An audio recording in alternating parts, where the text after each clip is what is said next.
Hi, ಮನೆ ಕಟ್ತಾ ಇದ್ದೀರಿ, ಗೊತ್ತಿಲ್ಲದೆ ಆಗ್ತಿರೋ 5 ಹಿಡನ್ ಎಕ್ಸ್ಪೆನ್ಸಸ್ ಯಾವ ಅಂತ ತಿಳ್ಕೊಬೇಕಾ? ಹಾಗಾದರೆ ಇಲ್ಲಿ ನೋಡಿ. ಮೊದಲನೇದಾಗಿ ಸೈಟ್ ಸೆಲೆಕ್ಷನ್. ಸೊ ನಾವು ಸೈಟ್ ತೊಗೋಬೇಕಾದ್ರೆ ಏನು ಮಾಡ್ತೀವಿ, ಭಾಳ ಅಂಡುಲೇಷನ್ ಇರ್ತಕ್ಕಂಥ ಸೈಟ್ನ ತೊಗೋತೀವಿ. ಅಂಡುಲೇಷನ್ ಅಂತ ಹೇಳಿದ್ರೆ ಎಕ್ಸ್ಪೆನ್ಸ್ ಒಂದು ಕಡೆ ಜಾಸ್ತಿ ಇರೋದು, ಒಂದು ಕಡೆ ಗಿಡ್ಡ ಇರೋದು ಅಂತ ತೊಗೊಂಡಾಗ ಏನಾಗುತ್ತೆ, ನಮ್ಮ ಬಡ್ಜೆಟ್ಟು ಅರ್ಥವರ್ಕಲ್ಲೇ ಅರೌಂಡ್ 20,000 to 50,000 ತನಕ ಹೋಗುತ್ತೆ.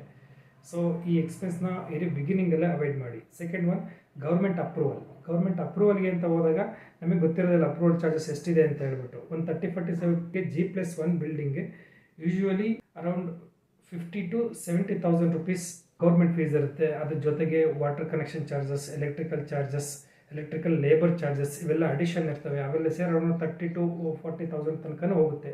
ಸೊ ಇವ್ರ ಬಗ್ಗೆ ಎಲ್ಲ ಅವೇರ್ ಆಗಿರಬೇಕು. Next, material fluctuation rate. Material ಏನಾಗ್ತಾ ಇರುತ್ತೆ, ನಾವು ತೊಗೊಂಡಾಗ ಉದಾಹರಣೆ ಒಂದು ಸಿಮೆಂಟ್ ತೊಗೊಂಡಾಗ ನಾವು ಬಿಗಿನಿಂಗ್ ಕನ್ಸ್ಟ್ರಕ್ಷನ್ ಶುರು ಮಾಡಿದಾಗ ಸಿಮೆಂಟು ಅರೌಂಡ್ 340 ರುಪೀಸ್ 350 ರುಪೀಸ್ ಇರುತ್ತೆ. ಸೊ ನಮ್ಮ ಕನ್ಸ್ಟ್ರಕ್ಷನ್ ಅರೌಂಡ್ ಎಂಡ್ ಆಗೋಷ್ಟು ಒಂದು 10 ಮಂತ್ಸ್ 8 ಮಂತ್ಸ್ 11 ಮಂತ್ಸ್ ಅರೌಂಡ್ ಅಷ್ಟೊಳಗೆ ಆ ಮೆಟೀರಿಯಲ್ ರೇಟು ಯೂಶ್ವಲಾಗಿ 380 420 ಅಲ್ಲಿ ತನಕನೂ ಬಡ್ಜೆಟ್ ಎಕ್ಸೀಡ್ ಆಗುತ್ತೆ. ಸೊ ಮೆಟೀರಿಯಲ್ದು ಆ ಮೆಟೀರಿಯಲ್ ರೇಟ್ ವರ್ಕೌಟ್ ಮಾಡಬೇಕಾದ್ರೆ ನಾವು ಅರೌಂಡ್ ಫೈನಲ್ ನಮ್ಮ ಡ್ಯೂರೇಷನ್ ಏನಿದೆ ಆ ಡ್ಯೂರೇಷನ್ಲಾಗೋ ಒಂದು ಫ್ಲಕ್ಚುಯೇಷನ್ ರೇಟ್ನ ಆವ್ರೇಜ್ ಮಾರ್ಕೆಟ್ ರೇಟ್ ಸ್ಟಡಿ ಮಾಡಿ ಅವರೇಜ್ ರೇಟ್ನ ನಾವು ವರ್ಕೌಟ್ ಮಾಡಿಕೊಂಡು ನಾವು ಬಡ್ಜೆಟ್ನ ಪ್ರಿಪೇರ್ ಮಾಡ್ಕೋಬೇಕು. So this about materials. So next, labour. ಈಗ ನಮ್ಮ ಲೇಬರ್ ಕಾಸ್ಟ್ ನಾವು ಫಸ್ಟ್ ಸ್ಟಾರ್ಟಿಂಗ್ ಒಪ್ಪಿಸ್ಬೇಕಾದ್ರೆ ಅರೌಂಡ್ ಒಂದು 28,000ಗೆ ಚದರ ಅಥವಾ 30,000 ರುಪೀಸ್ಗೆ ಅಂತ ಮಾತಾಡ್ಕೊಂಡು ಒಪ್ಪಿಸಿರ್ತೀವಿ. ಸೊ ನಾವೇನಾಗುತ್ತೆ, ಡ್ಯೂ ಟು ಸಮ್ ರೀಸನ್ ನಮ್ಮ ಪರ್ಸ್ನಲ್ ಅಥವಾ ಲೋನ್ ಆಗಿಲ್ಲ ಅದು ಇದು ಕಾರಣದಿಂದ ಸ್ವಲ್ಪ ಲೇಟ್ ಆಗಿಬಿಡುತ್ತೆ.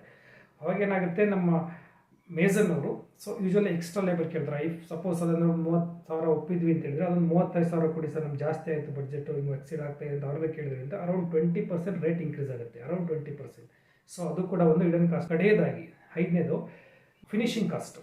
ಏನಾಗುತ್ತೆ, ನಾವು ಬಡ್ಜೆಟ್ ಈ ವೆರಿ ಬಿಗಿನಿಂಗಲ್ಲಿ ವರ್ಕೌಟ್ ಮಾಡಬೇಕಾದ್ರೆ ಟೈಲ್ಸು ಇಷ್ಟು ರೂಪಾಯಿಂದ ಹಾಕ್ಸೋಣ, paint premium quality economic quality ಹಾಕ್ಸೋಣ, electrical fittings plumbing fittings around ನಮಗೆ ಬಡ್ಜೆಟಲ್ಲಿ ಹಾಕ್ಸೋಣ ಅಂತ ಅಂದ್ಕೊಂಡಿರ್ತೀವಿ. ಬಟ್ ಏನಾಗುತ್ತೆ, ಆ ಟೈಮಲ್ಲಿ ಸೆಲೆಕ್ಷನ್ಗೆ ಅಂತ ಹೋದಾಗ ಬೇರೆ ಲೈಕ್ ಆಗಿಬಿಡುತ್ತೆ. ಅವಾಗ ನಮ್ಮ ಬಡ್ಜೆಟ್ಟು ಎಕ್ಸೀಡ್ ಆಗುತ್ತೆ ಎಲ್ಲ ವಿಚಾರದಲ್ಲೂ. ಈ ಎಕ್ಸೀಡು ಅರೌಂಡ್ ಅಪ್ ಟು 20% ತನಕ ಆಗೋ ಸಾಧ್ಯತೆ ಇರುತ್ತೆ. ಸೊ ಹಂಗಾಗಿ ಈ ಎಕ್ಸ್ಪೆನ್ಸ್ನ ಅವಾಯ್ಡ್ ಮಾಡಿ ನೀವು ಬಡ್ಜೆಟ್ನ ವರ್ಕೌಟ್ ಮಾಡಬೇಕಾದ್ರೆ ಓವರಾಲ್ ಬಡ್ಜೆಟ್ ಏನು ಬಂದಿರುತ್ತೆ ಅದಕ್ಕಿಂತ ಒಂದು ಪ್ಲಸ್ 20% ಎಕ್ಸ್ಪೆನ್ಸ್ನ ಅಡಿಷನಾಗಿ ನೀವು ವರ್ಕೌಟ್ ಮಾಡ್ಕೊಳ್ಳಿ. ಸೊ ಈ ವಿಡಿಯೋ ನಿಮಗೆ ಇಷ್ಟ ಆಗಿದರೆ ಲೈಕ್ ಮಾಡಿ, ಶೇರ್ ಮಾಡಿ, ಸಬ್ಸ್ಕ್ರೈಬ್ ಮಾಡಿ.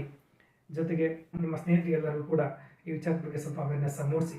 ಸೊ ಬೆಸ್ಟ್ ಕನ್ಸ್ಟ್ರಕ್ಷನ್ ಸರ್ವಿಸ್ ಬೇಕು ಮತ್ತು ಇದು ರಿಲೇಟೆಡ್ ಏನಾದರೂ ವೀಡಿಯೋಸು ಅಪ್ಡೇಟ್ಸ್ ಬೇಕು ಅಂತ ಹೇಳಿದ್ರೆ ಕಾಂಟ್ಯಾಕ್ಟ್ ನಂಬರ್ ಡಿಸ್ಪ್ಲೇ ಆಗ್ತಾ ಇದೆ, ಇದಕ್ಕೆ ಕಾಲ್ ಮಾಡಿ. ಸೊ ಸರ್ವಿಸ್ನ ಪ್ರೊವೈಡ್ ಮಾಡ್ತೀವಿ. ನಿಮ್ಮ ಕನಸಿನ ಮನೆಯನ್ನು ನನಸು ಮಾಡ್ಕೊಳ್ಳಿ. Thank you.